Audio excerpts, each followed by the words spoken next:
The Monster Hunter series was originally introduced on the PlayStation 2 in 2004.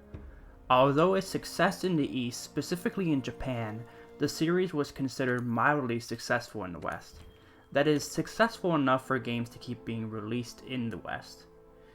This might have had to do with the fact that the first Monster Hunter was released the same year as some of the most critically renowned games at the time, like Half-Life 2, Halo 2, Knights of the Old Republic 2, and Catwoman. Freeze! Hold it right there.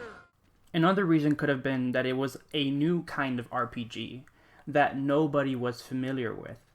Although it shared the same genre as other games at the time, Monster Hunter did not fit the mold of what a RPG was at the time. Even with the release of Monster Hunter World, it still does not fit the idea of what an RPG is. So why is this the case? Well, traditionally, RPGs have a great focus on a grandiose story supported with engaging characters and tons of lore. All of these factors can lead to great world building for the game. The storytelling can be either direct, like Mass Effect, or indirect, like Dark Souls. Yet Monster Hunter games were not and are still not really known for having any of this. The only exception is that Monster Hunter World has more focus on the story than previous entries, but it is not anything spectacular. Also, the only engaging character is Muscular Chef. The characters don't even have names, they're just referred to by titles. Although Monster Hunter World does not have a great story or characters, it still manages to have a great sense of world building. The greatness of the world building does not come from the lore and story, but from the central idea of the director of Monster Hunter World, Yuya Tokuda. This idea was to utilize modern technology to make the worlds of Monster Hunter World feel like a living ecosystem, meaning that he wanted the environment to play a big role in the game and he did not want the monsters to feel like enemies, but a part of the ecosystem. This idea was fully realized by first making the areas of the different worlds interconnected. No longer will you have to suffer through loading screens between areas or getting knocked back into the loading screen by a monster. I definitely do not miss that. Another way the environment played a big role in the game was by making it more interactable and having it play more of a role in combat. For example, in the Ancient Forest, a player could pick up material from the environment to launch at the monster, or even launch at a hanging rock so that it may knock down the monster. And this is just one way the environment is more interactable. You can even use the environment to help find the tracks of monsters. The last factor needed to make the worlds feel like a living ecosystem were the monsters. And the best way to do this was by replicating an actual ecosystem, which is the interaction between living and non-living factors of an environment. And one of the most important factors of an ecosystem is the food chain. This is where the monsters come into play. The monsters of the game represent the different levels of a biological food chain in real life. Looking specifically at the food chain of the Ancient Forest, first at the bottom are the producers, which are not monsters in a game but play an important role as most of the smaller monsters, Optonath, eat them. The Optonaths would be considered the primary consumers.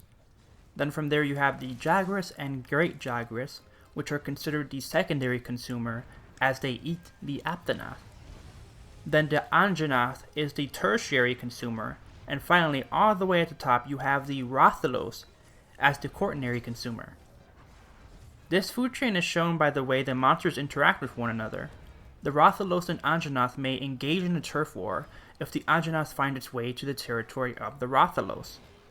This ends in the Rathalos winning, causing the Anjanath to flee. Also, if a larger monster gets injured or exhausted from a hunt, it may eat prey to replenish exhaustion, drink some water, or even take a nap at its nest. The prey will not be eaten easily though, as they may try to run away from the predators. All of the actions that the monsters perform make themselves and the worlds they inhabit feel like a living ecosystem. Another factor that differentiates Monster Hunter World lies in the gameplay loop and how it was designed. Monster Hunter World is essentially a boss rush game. as you are primarily tasked with hunting monsters over and over, not for experience points, but for their parts. And this is where a key difference between the gameplay design of Monster Hunter and a traditional RPG lays. Traditional RPGs utilize experience points in the progression system gained in a quest. These experience points are used to make the player's character stronger and essentially better, yet the player's character in Monster Hunter does not get better from experience points. No such thing exists. Instead, they get better by improving our own skill. Our own skill is improved by learning the different attacks of the monsters and their weaknesses and strengths. There are many ways to improve our own skill, like making good use of the decoration system and other systems in the game. But once a player's skill is improved, this can lead to the player conquering the monster they have been having trouble with. And from there they can craft armor and weapons from that monster to use against stronger and bigger monsters. And this process continues over and over. You may think that this sounds repetitive, but it really is not. Each monster has its own unique moves to take into consideration, and finally overcoming a monster that you have been having trouble with is so satisfying. Therefore, improving your character is dependent on improving your own skill. And the best part is that you don't have to do this alone. You can have friends join your hunts as well, making it an even more enjoyable experience as you can be tactical with your friends. Playing Monster Hunter World has made me really appreciate how different and refreshing this game can be. I have never played anything quite like it. All of these factors contribute to making Monster Hunter World a very unique experience. This game is an RPG, unlike others.